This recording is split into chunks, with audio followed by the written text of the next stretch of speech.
Well, it is that time once again. The UCF 2025 Big 12 schedule has been released. What are our thoughts on the schedule? And we're going to give our way too early predictions. Hello, everybody, and welcome back to Charge On. As always, I'm your host, Sean Green. Before we get started, a quick word from our sponsor, Bet Online. The biggest betting weekend of the year is finally here, which means more updated odds and props for Super Sunday. Bet Online is the world's most trusted betting platform and your number one source for online betting.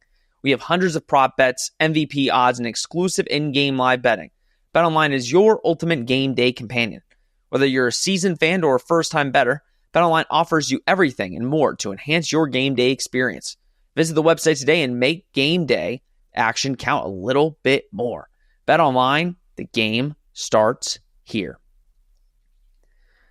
Like we said, schedule release. We kind of heard it was going to happen this week. That's why I said sorry. For those of you, I'm sure there are so many that are clamoring for our offensive line breakdown. You're just going to have to wait because this kind of trumps that. And when I heard that last week, I'm like, okay, schedule's coming out. Always comes out around this time. And it happened again, obviously. UCF's schedule got released. Some interesting things to look at. Obviously, a whole new team, whole new coaching staff.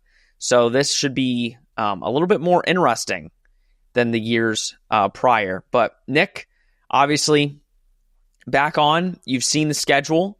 We're going to try and keep this short and sweet. We don't usually do a good job at that. But what are your initial thoughts just looking at the schedule when you first saw it? Well, first off, shout out to the Big 12 for doing what every conference should do. And that's just dropping a random sort of list of the games. Like, to my knowledge, I don't think we had some 2-day made for TV special where we get like 3 games in 1 hour. And I mean like 3 total games in an hour, by the way. And then they all just sort of like piece together over a span of 2 days for TV. I'm glad we didn't get that in the Big 12. At least I don't think we did. They just sort of dropped the schedule out of nowhere. Like, I think it was like noon probably today that this came out.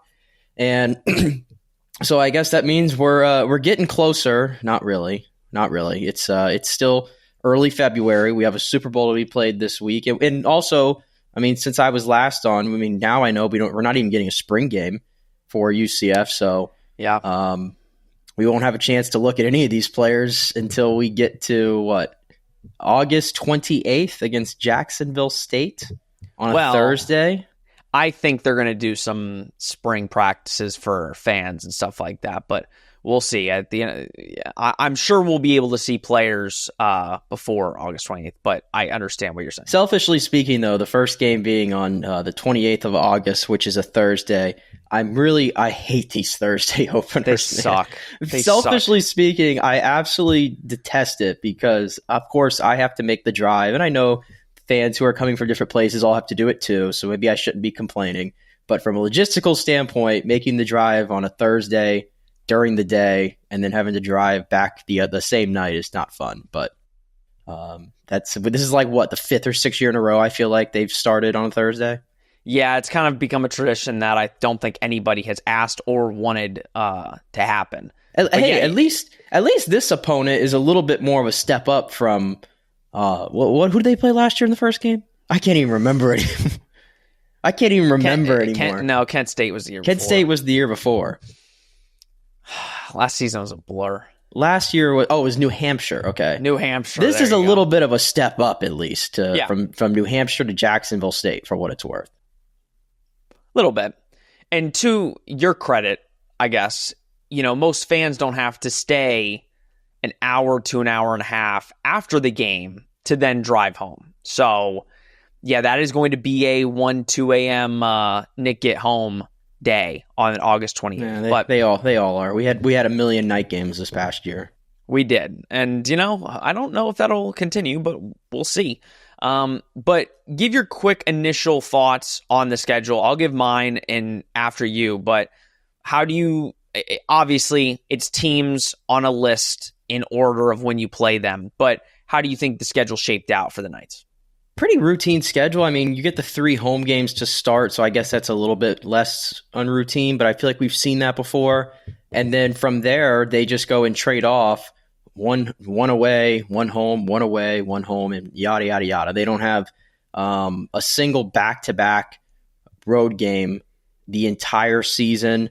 They had the bye week in between North Carolina A&T and then North Carolina, which is probably going to be the most anticipated game on the schedule. And I think after that, it's notable that they only have that's the one bye week they have, and it's really early. And then they have their second bye week. What is it between the? Where is it at here? 1, 2. I'm looking West Virginia and Baylor. So then you get the second bye week, sort of like in the middle of the season. So they're spaced out pretty well. So you're going to have a pretty treacherous. Well, not treacherous, because again, I don't think any of these teams are like it'll scare you necessarily. But I think they are solid teams that you're going to play 5 of them in a row after you get through the first 2, which is standard. But, we saw what happened the last couple years where UCF went on those losing streaks in the middle of their season. So it's sort of like the schedule is sort of set up in the same way, and hopefully they have different fortunes this time around. They end the season in Provo, which sounds very fun. It sounds very fun. It sounds really cold, to be honest with you. It sounds cold, but I will say, there was that thought of should we head out to Provo? I know it's Thanksgiving week, so I get that. But there was the thought in my head that's should we go and do the Provo trip? We have some good options. Manhattan, I hear good things about. I'm not going to Cincinnati. I'm good. No. The Waco is interesting. Waco's interesting. I've heard very good things about Lubbock. And then, of course, BYU is at the top of the list for destinations in the conference. So we have some options this year. I definitely think we need to make it None out of them to a are road close. Game. No, none of them are close, but I think we do need to go to a road game. I think this is our year to finally kind of say, okay, we're going to go to a road game. But this does feel like UCF is traveling a lot, even though they're only playing the 5 road games, the only 5 road games. It feels like the travel mileage on these are pretty big. I can't remember last year. What was the furthest they traveled? Whoa, I was going to say Boise, but that was not last year. That was 2 years ago that they went to Boise. I have literally taken last year out of my brain, and it's just the year before. Well, I have it pulled up right now. I guess they did make some big trips. Like last year, they went to Arizona State. It's coming back to me now, Sean. Coming back to me. Arizona State, Fort Worth, Ames, Iowa, and Morgantown. So yeah, they made some trips. Arizona State was clear by far the worst thing. Yeah. Let me give my quick thoughts. Like you said, I think the most notable thing is the kind of 5-game stretches in between or after the bye weeks. Second notable stretch is that you don't have to play back-to-back road games, but also you don't get to play back-to-back home games that aren't you do get that basically 4-week stretch with Jax State, NC A&T, bye week, and then UNC, where you're home from August 28th to September 20th. So you're home for basically a month before you have to go on the road to Kansas State. I think that's notable. I like that they don't have to travel back-to-back weeks. I like that they have a home game after every road game. But that also can be a detriment, where you don't really get after September 20th or September 27th, you don't get, and the bye week, obviously, you don't get multiple weeks to just be at home and go through your whole, game week. You have to get ready to go on the road. So I think that's a detriment, but would I rather have this than going on the road in back-to-back weeks? Yes. I think a lot of people are looking at this as a easy schedule, a much easier schedule than in years past. I would tend to agree. At the same time, fool me once, shame on you. Fool me twice, shame on me. The Big 12, we have no idea if any of these teams are going to be good or bad. So from the outside, if you're looking at it from a last year standpoint, a lot of winnable games on schedule. But also, this is a very different UCF team than last year. I was going to say, we said good things about UCF's schedule last year and their ability to run through that. And how many Big 12 games did UCF win last year? Not very many.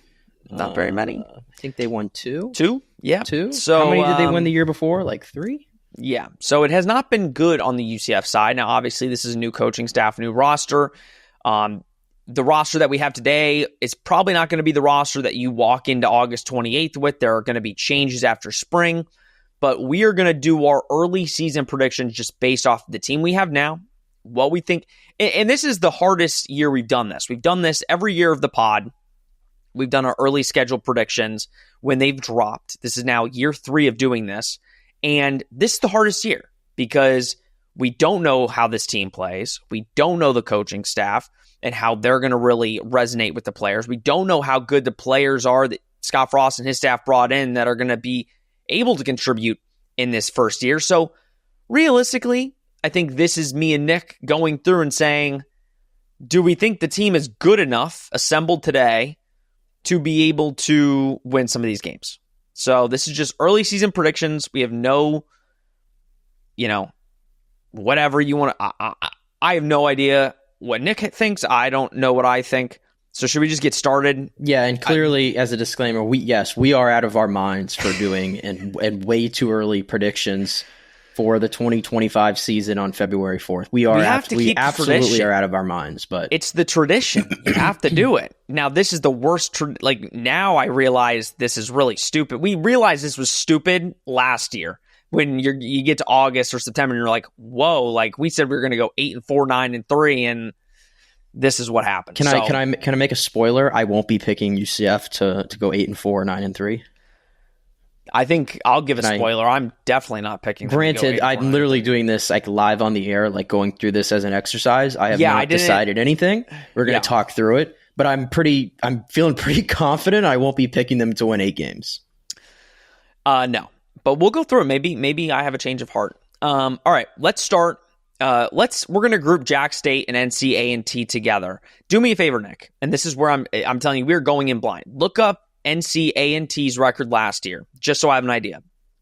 Jax State, I can start talking about Jax State.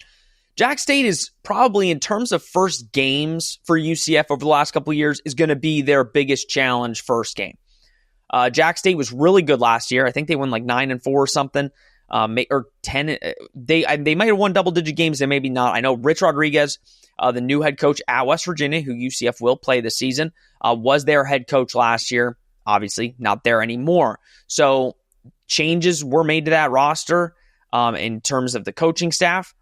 That's going to be a tough game for UCF. No doubt about it.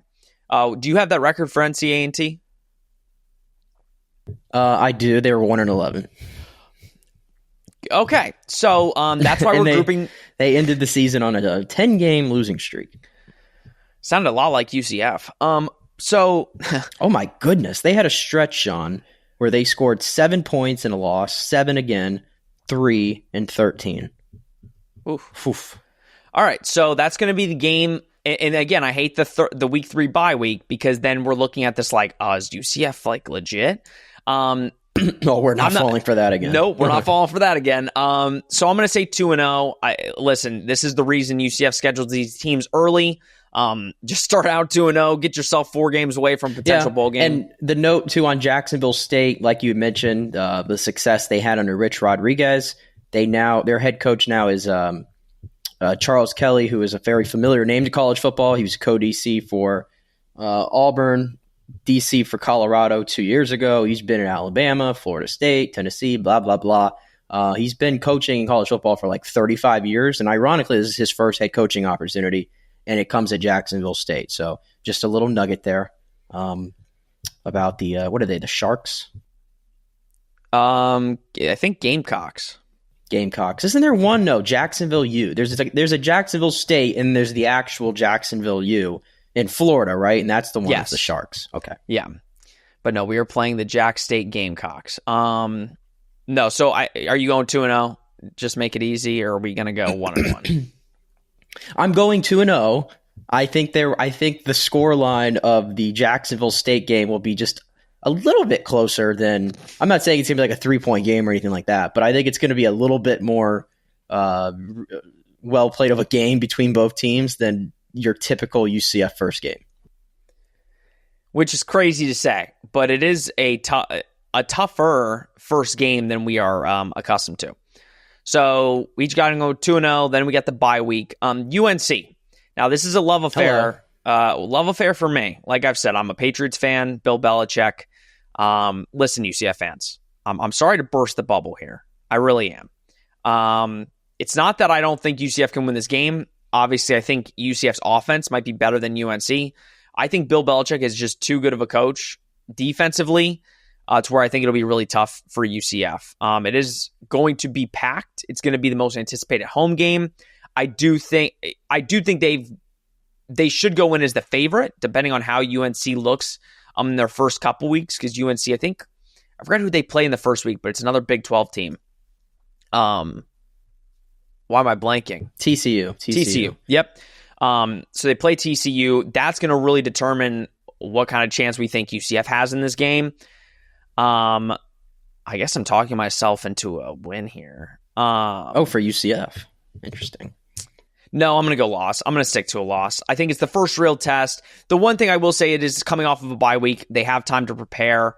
But I think Bill Belichick scares me when it comes to defense, and I think he'd be able to really stop the Scott Frost attack in college. But who knows? I'm going to go toss up, but I'm going to go UNC win here. Yeah, clearly, I mean, we don't know what UNC's roster is going to look like. I imagine it's a pretty big turnover. Obviously, they lose some NFL talent, mainly speaking on Marion Hampton, who was one of the best tailbacks in college football the last few years. I went and looked at North Carolina's schedule to see if I could pick up on anything. It's going to be their first road game. So it's going to be Bill Belichick's first road environment in college football. And assuming that UCF takes care of business in those first two games, you're still going to be on the Scott Frost high coming into that first big game feel, right? Against North Carolina, it's going to be packed. The UCF crowd's certainly going to be into it. And North Carolina has a bye right after before they play Clemson, which is going to be the best team they play on their schedule by far. So maybe they're looking ahead. I don't know. With all that being said, I'm picking the Tar Heels. Yep. So we each have UCF going 2-1, heading to Kansas State. Listen, I'm not trying to make a hyperbole here. I mean, we don't have to spend a lot of time here. Kansas State's going to be lost. We could just keep it moving. Yeah, Avery Johnson. Kansas State's really good. They're one of the best teams in the Big 12, top 3. And again, this is just, I'm going to say loss here. Yeah, I'm gonna stick to what you said there. Not much more to add. That's just tough environment to play. Kansas State, maybe they underachieved a little bit this year, but they should be. I think they're going to be much better next year. Yep. So that's 2-2. Heading into Kansas, so playing Kansas State and Kansas back to back. Kansas will be at home on October 4th. Listen, I think this one's an interesting one. Jalen Daniels, still in college. That's still a thing. That's something. Will he play in this game? I don't know. He can't stay healthy. That is the question. I think this one, honestly, I kind of feel confident in UCF with this one. I think a big part of the issue when playing Kansas the last time was you just had no defense to stop that Kansas offense. I think this is the game where kind of UCF can wake up a little bit off the 2-game losing streak, come back home and steal a game. I think Kansas has the better team as of now, but I do think at this point UCF's offense can kind of kick it into overdrive a little bit and maybe outlast the Jayhawks here. So I'm going to go win against Kansas. Well, at least last year, I mean, Kansas got off to that. At one point, I think Kansas was like 2-6, remember? Yeah. And they had lost a lot of one-score games, but then second half of the season, they certainly turned things around, and they were not the same Kansas team they were in the first half of the season. Like you said, Jalen Daniels is back for his, 6th year, something like that. I don't know. We'll see if he plays, and I mean that always is a big deciding factor in most of Kansas's game is if Jalen Daniels plays. Assuming he plays, I could see this one being a close one, but I'm starting to craft out where I think UCF's going to get their win. So that's where I'm kind of looking ahead. I'm looking ahead, and I'm playing a strategic game here. I'm gonna give them a loss here.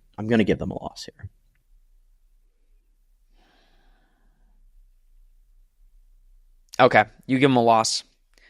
Yeah, I'm starting to craft it now too, and I'm like, I don't know about. I'm crafting it because I have a certain number that I feel like they're going to win this year, and I'm trying to find where those wins are coming from. And because I'm looking at the week after of this game, and who they're playing? Yeah, so we can go. I'm like kind of debating. But I don't even know if you've decided yet. Who do you have? Kansas or UCF? I picked UCF. Your February 4th pick. I know. I picked UCF originally, but now I'm kind of debating it because I'm doing the same thing you are, where I have a number in my head, and I think if I pick UCF in this game, that number kind of shifts. Probably a terrible science to do this, but it's the worst science you can do. All right, I'm going to go coaching here. I'm going to say Lance Leipold, right now, is the more proven guy that I could put trust in. So I'm going to go loss. I am reneging. So that's going to be 2-3. I think close though. I think it'll be close. I think it's going to be an offensive shootout. I think it's going to be one of those type of games. Cincinnati. No questions asked. Give me the win. Yeah.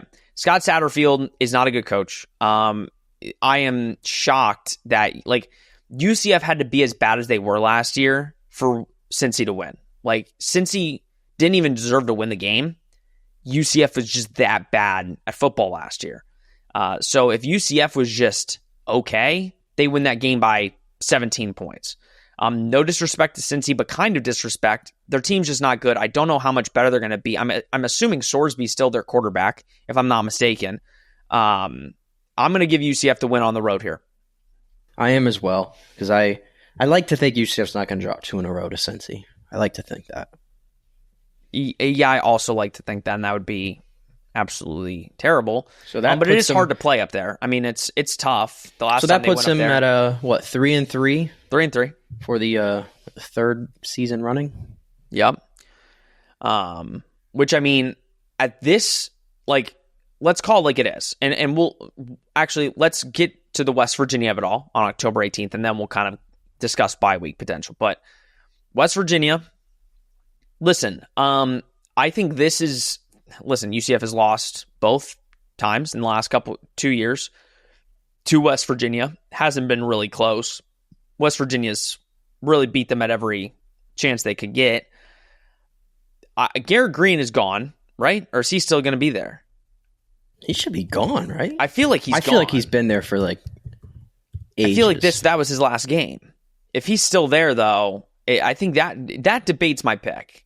He entered the draft as a receiver. Great. Okay. Yeah, so he's done. Okay. So this is Scott Frost versus Rich Rod. I'm picking Scott Frost. I like Rich Rodriguez. I think he's going to help West Virginia out a ton, but I like UCF better in this matchup, and I do like them at home. So I'm going to go UCF win here. I like UCF coming back home and getting a win over Rich Rod. I don't really have any great reasoning behind it, but I'm going to go with the Mountaineers. Okay. So no reasoning, just you're trying to get to your number that you have. I'm crafting this. I'm looking at the schedule and I'm crafting it. All right. And fair. Yeah. All right. So that leads us to the bye week. Now, here's what I'm going to say. So I have them at 4-3. You have them at 3-4. If they are at 3-4 or 4-3 at this point, let's be honest with ourselves. And I know some people are going to be like, that's not right. 3-4 is not great.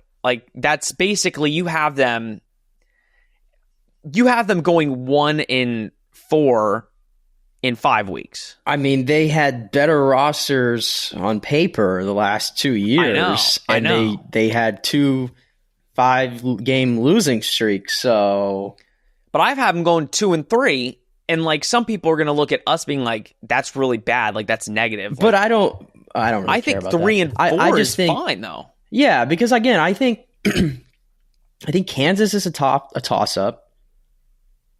I think I picked them to beat Cincinnati, but I don't think UCF's really capable of blowing out any of these teams necessarily. So I think that'll be I think that's ultimately a toss up.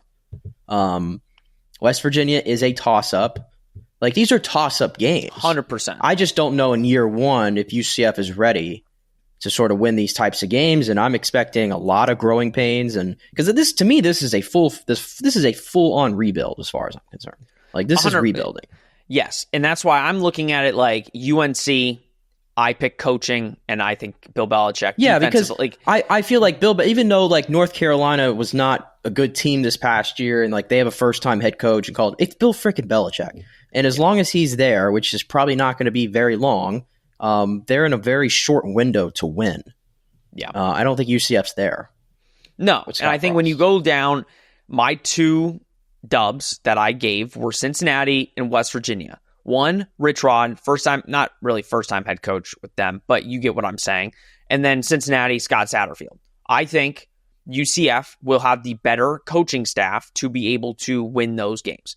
And I also think the rosters are comparable right now, if we're being completely honest. So that's where my 2 wins are the comparable rosters. Kansas, toss-up. That's like the toss-up game where it could go either way. And then I think UNC could be a semi toss-up, but I do think coaching. To be determined. And then Kansas State's Kansas State's on another level. So to the next game, I don't think this one's a toss-up. I don't like this game. I don't either. I don't like this game. Baylor was red hot to end the season. They won 6 games in a row to end the season. They were 2-5, and then they rattled off 6 wins consecutive to get to 8-5. They saved Dave Aranda's job. Sawyer Robinson, I feel like of all the great all the quarterback play we saw in general in the country, good, great, whatever, I don't think Sawyer Robertson's name got mentioned nearly enough for the job he did. And now he's back for his senior season. Baylor's probably going to be a trendy pick in the Big 12 this year. So these seem to be again, 2 programs that are just in very different spots right now. And it's in Waco. I don't really like that matchup. So loss. Nope. Yeah, I'm going loss here. I'm going loss. Dave Aranda's done a really good job turning the program around last year, where it was kind of looking like in the first couple weeks, it was almost bound to happen that he would be getting let go. Turned it around. I think he took over play calling duties again on defense, if I'm not mistaken, over there. And yeah, I think they've got the better roster. And going to Waco is tough. Like going on the road to Waco is one of those places you just don't want to have to play a road game. So give me the Bears there. So I'm at 4-4. You're at 3-5. Houston. Well, this will be the ass kicking on the schedule because, space game. It's the space game. I hate to buy into these things, but after what I witnessed last year, and the year before, house, and the year before that, and the year before that, I have to buy into it. And it's Houston. It's not. This should not generally be a tough game, regardless. Yeah, I think they'll roll. I think they're going to roll. I think that's what's going to happen. Did you see that video, by the way, that Eric DeSalvo and the social media team put out today? Oh no, I've not gotten a chance to watch it, but I haven't seen it. Okay, well let me just quickly summarize it, because I'm sure you've probably seen this clip because like me, you're a little bit of a wrestling fan, and we had the Royal Rumble this weekend. And you saw how that guy. I'm not good with my streamers at all, but what is it? The speed dude. Oh yeah, that was in the Rumble. Did you see that clip in the back where they went back and Triple H was telling him I saw get in the Rumble, and he's like, no, I'm not ready. They did. Eric DeSalvo and the UCF social media team ran that clip, and they had Triple H where right in front of him was all the Big 12 teams logos, and it's him telling Houston Speed was the Houston logo, telling him to get out there. And, he runs out there to the ring and he's all excited. And then Braun Breaker has the UCF Space Knight logo, and he's running the ropes. And then obviously he speared him into oblivion. That's hilarious. It was a great video. I encourage everybody to go watch it. Obviously, if you're not a wrestling fan, I just completely I'm talking gibberish right now, but just go watch the video. That's it. Well, I'll be watching it after this. It's been a hectic day, but yeah, there's not much more to say. It's space game. We said it last year. You don't pick against UCF in the space game until they give you a reason to. There's just a different sort of magic. And this year it's against Houston. I've got them 5-4, and you've got them 4-5 at this point. Now to the next week, November 15th. I hate it. Texas Tech. I hate it. You don't want to go there. We've talked about playing there. It was not last year. The team. Have you seen what they've done? Well, yes. Also, the fact of the matter is they've bought a bunch of players that are really good. This is your chance to go see Lee Hunter once again, and the team's going to be pretty legit. So I'm going to go with loss. Losing Todd Brooks. I think very highly of them. Oh yeah, they've got a really good roster, and again, playing on the road at Texas Tech is an experience. And I'm sure a great game day environment. We saw it in 2024. That was an event. UCF almost came out with the win there. You can argue that they were given every opportunity to come out with the win there. I don't think they can win this year. Thanks, Texas Boomer. Tech is just, yep. Well, he might be going to Boise. But yeah, I'm going to go He's loss still not here. signed? He's not signed yet. Oh my goodness. I'm assuming he's going to Boise State. It's the only offer I think he's got. What a downfall. Anyway, I miss doing boom in the stadium, but anyway, actually no, we need to get the farthest thing away from anything that associated with the word boom for a little bit. Yeah, I'm going loss. I hate that like the 3 toughest games are all on the road though. Like I'm just looking at Kansas State and I'm like, okay, loss. I'm looking at Baylor, okay, loss. And I'm looking at Texas Tech, okay, loss. And by the way, the next toughest game, which we're 1 game away from getting to that, is also the 4 toughest games are all on the road, which is not nice. No. Nope. So I've got them at 5-5, and Nick's got them at 4-6. November 22nd at home against Oklahoma State. I don't think Mike Gundy. Listen, I think Mike Gundy's a hell of a coach. I think he's done the job there very well for a long, long time. I do think, and I know I shouldn't be saying this, I do think it's coming to an end here. I think if you can't beat UCF at number 17 in the country, you're not going to beat them here. I think UCF is very comparable to Oklahoma State right now. I do think Oklahoma State UCF will win this game on November 22nd. I have no idea what to think about Oklahoma State right now because I mean, like so many, I was shell shocked at the fact that they won 3 games and the way it ended their last game there against was it Colorado? I mean, and it was just an absolute stomping where it looked like they weren't even interested in playing. And then all the drama in the offseason about Mike Gundy and, were they going to let him go? And I think he took a pay cut to stay. Going to have to change the way he sort of evaluates players and everything. He's obviously an old school coach. And I like Gundy as a coach. And I just think he's done really good things. And that's why you'd always thought he'd have a lifetime job there at Oklahoma State.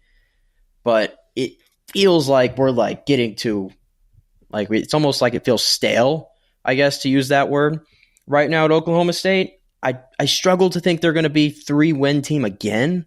Again, that would be just so unprecedented under Mike Gundy for them to have just 2 seasons like that. But I'm gonna give UCF the victory, just literally because of the fact they're at home. Like, I mean, if it was on the road, we're splitting hairs here, but yeah, because I do think these 2 teams are probably going to be similarly whatever placed in the Big 12 standings at the end of the season. So, what are you laughing at? I'm trying to. Some of these words, they just get me,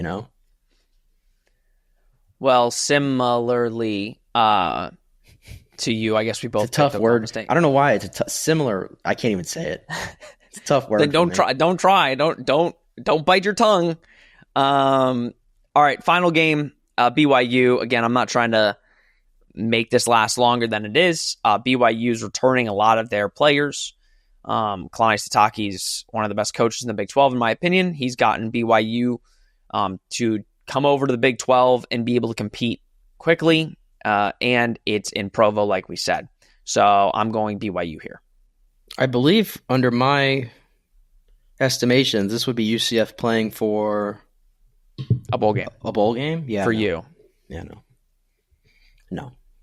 I don't like my chances going into Provo. In the final game, needing a win to get a bowl. And can we stop doing this? Needing a win to get to a bowl game at the end of the season every year? I'd rather they do it this year. Although if they do it this year, I think we all would agree, like, oh, wow. Yeah. Good stuff. Yeah. So I have them 6-6. I have them going to a bowl. Now, granted, that is just my magic number is 6. My magic number is if you get to 6, it'll be a positive season. Where'd you have them at? 5? 6. I have them 6. Oh, you got them 6. 6. Okay. I have the Jax State NC A&T, Cincy, West Virginia, Houston, and Oklahoma State. See, my number was 4 going in. I was like, I think they're going to win 4 games. Oh, so you got to 5. I got to 5. I gave them the Oklahoma State game. Yeah, so you got to 5. Yeah, originally when I was looking at it when we started, I was like 4 wins, but I gave him the Oklahoma State game, so 5. Yeah, so Nick got him going 5-7. I've got him going 6-6. As we've said before, even with these, I don't know what, like, at least offensive. I don't know what they're going to be. Well, I think they're going to run the ball okay. I should take that back because I think highly of the running back room. But I mean, until we see it, we don't know. Like, I don't know what they're going to be good at. Like, I have no idea. No, and that's why these are very pointless, but it's fun because we can just look forward to the season. But at the end of the day, we have no idea what this team's going to look like until they lace them up and they show it to us. We don't know who the starting quarterback is. We have an idea, but we don't actually know. We don't know who the receivers are and who's going to start. We have no idea who's going to be leading the charge on defense or if the defense is going to be really bad under Alex Grinch. So a lot of unknowns. But if UCF, and here's what I'll say as we close out our 40-minute episode that was supposed to be 30. If UCF can just be comparably talented as last year, but better coached, then UCF could win some games they're not supposed to this year. But if it's and I do think the coaching will be better. A lot of the coaches that are not on the staff anymore that left after Gus, I think are good coaches. But I think if Scott Frost can just be a better head coach than Gus, which I think a lot of us believe he can, and the development of the young players takes a major leap over the next 6 months, then I think a bowl game is in play. But I think UCF fans just have to have the right expectations, and I think they do for the most part about this first year, that you're not going in here expecting an 8-win, 9-win season. Unfortunately, you're expecting this as a hardcore, like Nick said earlier, development year against some tough opponents. We have to brace for the fact, like, you're probably being generous projecting them to win 6 games. Oh, I am. We have to prepare ourselves. Like, it could be ugly. Enjoy the first 2 weeks. I was going to say, like, it could be ugly. It really could. But here's what I will say. There's no way it could potentially be as ugly as last year. Knock on wood. Like, I don't think it could be that ugly. I think you'll see way more improvement this year in the way, because again, it's just a different, it's not going to be like a hardcore run first operation. It's going to be a lot of it depends. Mixing it up. It depends if they're better coached, because I don't think they're as talented as a roster as they were last year. But do they have better coaching this year? How much is that worth? Is that worth a win or two? And we don't really know if they're going to we don't know if they're going to get better coaching. I mean, we're all living in our wonderful Frostland right now. But we still don't know. I think we pretty much gave our thoughts on Alex Grinch, like a month and a half ago or whatever on that hire. We don't know how that's going to go. I do like, some of the other coaches that are on staff, like, the Sean Clark hire I really like, because he's been a head coach at App State and everything and has that experience. Like, I'm optimistic about this coaching staff, but you don't know until you see it. So depending on how that goes, it could be worth a win or two, or it could be worth a drop-off. Very, very true. Well, guys, let us know what you think down. Oh, Nick's got something. Last thing, unrelated to the schedule. I just wanted to get it in real quick. Shout out to the UCF players who were at the Senior Bowl this weekend. It sounds like they had a very good week. I saw all the clips. RJ Harvey's throwing touchdown passes in the actual game. Brandon Adams and Mac McWilliams improved their draft stock, especially Mac, who I told you, Mac. Can you imagine if we had that dude playing man-to-man, by the way? Oh, wow. Last year? Wow, what a concept. Yeah. So shout out to that. And I saw they took a picture with Gustavo as well. Yeah, they were probably forced into that one. They didn't look happy. We'll talk more about, like I said, we're going to talk more about them closer to the NFL Draft Combine. I know RJ's, I would assume, going to be in it. I'm assuming Kobe and BJ will be in it. Oh, yeah, and Kobe, too. He got invited late to the Combine. Yeah, he got invited late. Not the Combine, the Senior Bowl. Senior Bowl, yeah. But we'll talk more about NFL Draft prospects for UCF and stuff like that in a couple weeks, whenever the Draft Combine ends, which is coming up.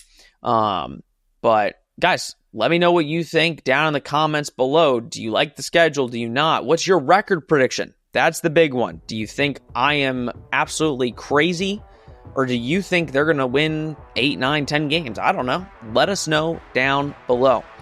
We will be back Friday with our offensive line depth chart breakdown. That's going to be a doozy, folks. I think we've secretly just been putting it off because there's so many people that we have to look up. I can't wait to break down guard. We can't wait to break down every part of the offensive line and talk about Sean Clark a little bit more, because I think it definitely is one of the more intriguing position groups to talk about for this UCF Knights team. All right, everybody, that's going to do it. Please like, subscribe, comment, share. Do all that you do. We greatly appreciate it. This has been Charge on President I Bet Online. We will see you on Friday.